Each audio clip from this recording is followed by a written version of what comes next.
머리를 이렇게 받치시고 뒤로 이렇게 누이세요. 눈으로 본 상태에서 치아 사이사이를 치실을 다 통과만 시켜주세요. 그거 하고 이렇게 세워서 우물우물 때 뱉어내고 일반 양치질 하고 우물우물 뱉어내고 마지막에 제가 또 하나 해주는 게 있는데 제가 이거 광고하는 거 아닙니다. 절대 아니고 크림이 있어요. 그래서 이 크림을 2라고 생각되는 데는 저는 다 발라줘요. 요거 3가지 루틴. 어른 손을 타니까 확실하게 충치가 덜 생기고 이걸 잘해서 그런지는 잘 모르겠는데 아직 저희 딸은 충치 치료를 한 번도 하지 않았습니다.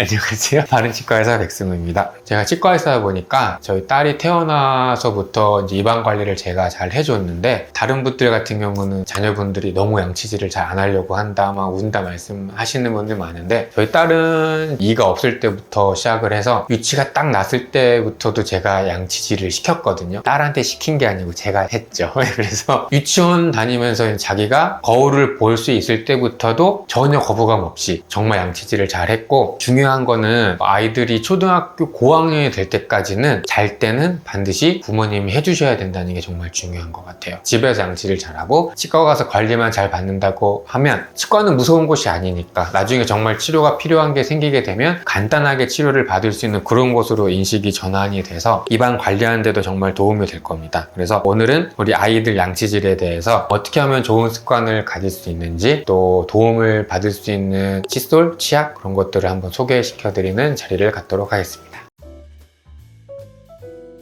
우리 아이들의 구강위생 관리를 언제부터 시작할까를 아이들의 관점에서부터 보는 게 아니라 부모가 됐을 때부터로 관점을 바꾸시는 게 좋을 것 같아요. 아이가 태어나면 이가 없잖아요. 부모님들이 습관을 들이셔야 되는 거는 손가락에 가지수건 감는 것부터 연습을 하셔야 돼요. 아이들이 이가 없더라도 우유 먹거나 이유식 같은 거 들어가 잇몸에 다 묻거든요. 그거를 그냥 두는 게 아니에요. 왜냐면 아이들은 뱉어낼 수가 없어요. 가글을 할 수가 없단 말이에요. 그러면 부모님들이 가지수건을 손가락에 감아서 닦는 것부터 연습을 하시는 거예요. 아래 앞니가 유치가 가장 빨리 나오는데 그게 한 생후 6개월 정도부터예요. 그때부터 이가 나오면 가지수건을 닦아주기 시작하시는 거예요. 식사하고 나서. 그러고 나서 손가락에 끼우는 실리콘 같은 제품이라든지 그런 걸로 하나씩 옮겨가면 좋을 것 같고 돌 지난 후부터는 그 역류화 칫솔에 물 묻혀서 이렇게 닦아주는 것 연습을 시작을 하셔야 됩니다. 왜 그러냐면 양치질을 잘 해줄 수 있는 연습을 어머니 아버님도 열심히 연습을 하셔야지 결국에는 충치 세균은 엄마 아빠한테서 올라가거든요. 그러니까 돌 지나서부터 물 묻혀서 칫솔질 하는 거 열심히 연습을 하셔야 돼요.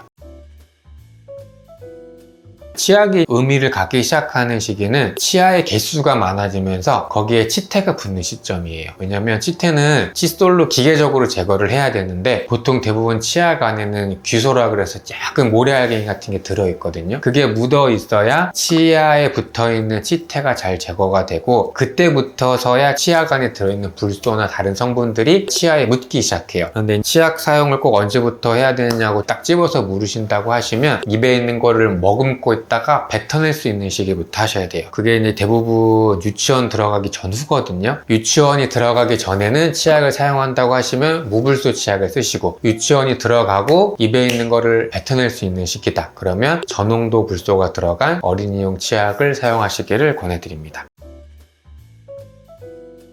유치원 들어가기 전에 아이들이 장난치다가 다칠 수 있는 시기에 이럴 때가 있을 텐데 그때는 이렇게 좀 특이하게 생긴 칫솔이 팔아요. 이 시기는 부모님들이 꼭 양치를 해주셔야 되는 중요한 시기인데 본인이 혼자서 양치질을 하거나 아니면 갖고 놀다가 입안으로 깊숙이 들어가서 다치지 말라고 이런 식으로 디자인돼 나오는 거거든요. 뒤에가 뚱뚱하게. 그래서 유치원 들어가기 전에는 칫솔모 크기도 상당히 좀 작고 혹시나 다칠 위험이 있으니까 이렇게 안전장치가 있는 거를 쓰시기를 권해드립니다. 실제로 제가 저희 딸 어릴 때부터 쓰고 있는 제품이 요거거든요. 일단은 생긴 게 귀여우니까 애들이 잘 쓰고 나서 흐르는 물에 칫솔물을 손가락으로 다 닦아내고 탁탁 털어서 뽁뽁이가 있어요. 그래서 그 세면대 위에다가 딱 붙여놓으면 자연 건조가 돼요. 그런 장점이 있고 제가 요걸로 이제 저희 딸 양치질을 잘 시켜보니까 칫솔모가 너무 딱딱하지도 않고 너무 부드럽지도 않고 잘 닦여지면서 한 3개월 정도 지난 시점에 칫솔모가 마모되고 흐트러지는 게 딱 보여요. 아파요. 그 시기가 되면은 칫솔 교체 시기거든요. 칫솔모가 너무 딱딱하면 아이가 아파하기도 하지만 적절하게 칫솔을 교체해야 되는 시기를 놓칠 수도 있어요. 그래서 영유아 칫솔 같은 경우는 칫솔모 위치 크기에 맞고 칫솔모의 강도도 적절한 제품을 잘 찾아서 사용하시면 좋을 것 같습니다. 치약은 충치를 조금 억제를 하려면 불소가 들어간 제품이 좋고, 불소가 충치를 예방한다는 사실은 구강보건학이라 그래갖고 이미 검증된 사실이거든요. 치아를 튼튼하게 하기도 하고. 근데 어린이용 불소 치약에는 한 400에서 500ppm 정도로 저농도로 불소가 들어는 있는데, 어린이 칫솔에 묻어있는 치약 정도 삼키는 거는 크게 상관은 없는데 그래도 찝찝하니까 저농도라고 할지라도 불소가 들어간 치약을 쓰시려고 하면은 아이가 뱉어낼 수 있는 시기에 저농도 불소 치약을 쓰시고, 하루 3번 뭐 양치하는데 계속 부모님이 해줘야 된다거나 아직 뱉기가 어려워하는 단계라면 불소가 함유되지 않은 치약을 구매를 하셔서 양치질을 잘 해주시면 좋을 것 같습니다. 그리고 이제 유치가 전부 다 나오고 초등학교 저학년 때쯤 되면은 당연히 이 시기가 되면은 불소가 저농도로 들어간 치약은 매일 쓸 텐데, 치과에 내원하셔가지고 검진을 받으시면서 고농도 불소를 해야 돼요. 그러면 질문을 바꿔서 그 고농도 불소를 얼마나 자주 해야 되냐, 우리 소아치과 교과서 보면은 3개월, 6개월 요 사이를 말씀을 드리거든요. 저희 치과 같은 경우는 바니쉬 이렇게 바르는 거 되게 좋은 걸로 권해드리고 있는데, 저희 치과는 6개월마다 고농도 불소를 제가 직접 다 해드려요. 그렇게 해서 치아를 미네랄, 광화시켜서 혹시나 초기 후색이 생기더라도 튼튼해질 수 있게 해주시는 게 좋습니다.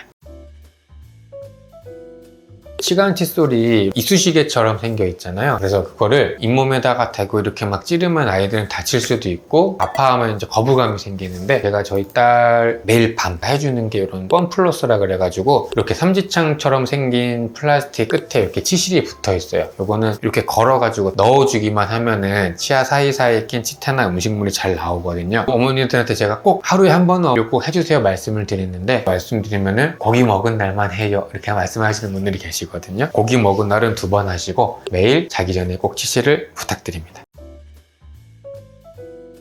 일단은 자기 전에 양치를 하는 것에 있어서 아이가 거부감이 없는 만큼 행동 조절이 됐다는 가정하에 아이를 세면대 앞에 세우고 옆에 쓰세요. 그 다음에 뒷머리를 한 손으로 받친 다음에 양치질을 그냥 성인 하듯이 꼬박꼬박 잘 해주시면 돼요. 꼼꼼하게 양치질 잘 하고 뱉어내고, 그 전에 뭘 해야 되죠? 치실. 양치질 하고 난 다음에 하는 것도 괜찮은데 논문을 보면은 치실을 먼저 하라고 하거든요. 덩어리가 빠져나와야 치약에 들어있는 성분이 치아 사이에 잘 들어간대요. 자녀분을 머리를 이렇게 받치시고 뒤로 이렇게 누이세요. 세면대 앞에서. 그 다음에 눈으로 본 상태에서 치아 사이사이를 치실을 다 통과만 시켜주세요. 그거 하고 이렇게 세워서 뱉어내고, 일반 양치질 하고 뱉어내고, 마지막에 제가 또 하나 해주는 게 있는데, 제가 이거 광고하는 거 아닙니다. 절대 아니고, 투스무스라는 크림이 있어요. 우유에서 추출한 칼슘, 인 이렇게 성분이 들어있는 크림인데, 치아를 튼튼하게 하는 기본 미네랄이 불소도 있지만 기본 베이스는 칼슘하고 인 성분이거든요. 그래서 이 크림엔 불소가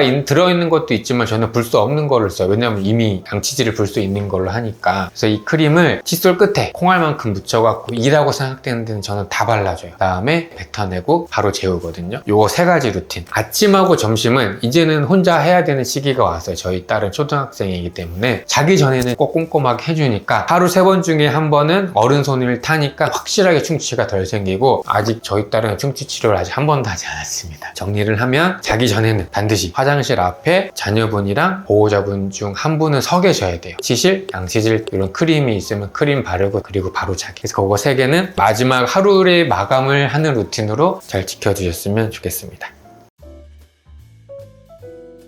관리를 안 하게 되면 어린 시기에 충치 치료를 과하게 되거든요. 이 친구가 저희 치과 처음 왔을 때 엑스레이 사진이에요. 유치 어금니들 신경치료는 몇 개나 돼 있고, 앞니도조차도 신경치료가 되어 있고, 양치질을 잘 못해서 그래요. 유치들 특징이 뭐냐면, 이렇게 신경치료 했던 유치들은 이상하게 빨리 빠져요. 요 연구치가 나오기 전에 이 유치가 빠져버리게 되면 요 어금니가 맹출할 때 앞으로 기울어서 나거든요. 그러면 치아가 나올 공간이 사라지는 거예요. 이 친구는 저희 치과 제가 처음 왔을 때도 이랬지만 유치 어금니들도 엄청 빨리 빠져가지고 지금 이렇게 공간 유지 장치 하고 있어요. 정말 다행인 건 이 나올 공간이 그나마 유지가 되고 있거든요. 관리를 잘 해줘야 되는 이유는 집에서 하는 입안 관리뿐만 아니라 치과에서 받는 관리조차도 이렇게 안 좋은 상태로 오게 되면 무섭다는 것밖에 남지 않아요. 그렇게 되면 이 친구들은 어떻게 충치 치료하냐? 일반 치과 치료가 하기가 어렵지만 우니까 그러면 소아치과나 아니면 소아치과는 꼭 아니더라도 이렇게 똘똘 묶고 나서 치과 치료를 해야 돼요. 저는 이거 어쩔 수 없다고는 생각은 하는데 이렇게 똘똘 묶어서 치과 치료를 했던 아이가 성인이 됐을 때 과연 정상적으로 치과 치료를 받을 수 있을까라는 의문이 들거든요. 이런 친구들이 나중에 성인이 돼서 치과에 갔을 때 조그만 치료를 할 때도 수면 진료를 원하는 성인이 될 수도 있어요. 입안 관리가 중요한 이유가 작은 발걸음이잖아요. 하루에 양치질 잘하는 거, 관리를 잘 해주는 치과 어디든지 가셔서 입안 관리 맨날 잘 받으시고 치과는 무서운 곳이 아니다, 관리를 잘 해주는 곳이다 라고만 인식만 되면 당연히 충치 조금 생길 수 있는데 무서워하지 않고 꼭 필요한 진료만 딱딱딱 하게 되면 너무 이른 나이에 혹은 어른이 돼서도 너무 이른 시기에 이를 빼지 않게 되는 거의 가장 첫 걸음이 어릴 때부터의 엄마 아빠와 함께한 입안 관리라고 생각을 합니다.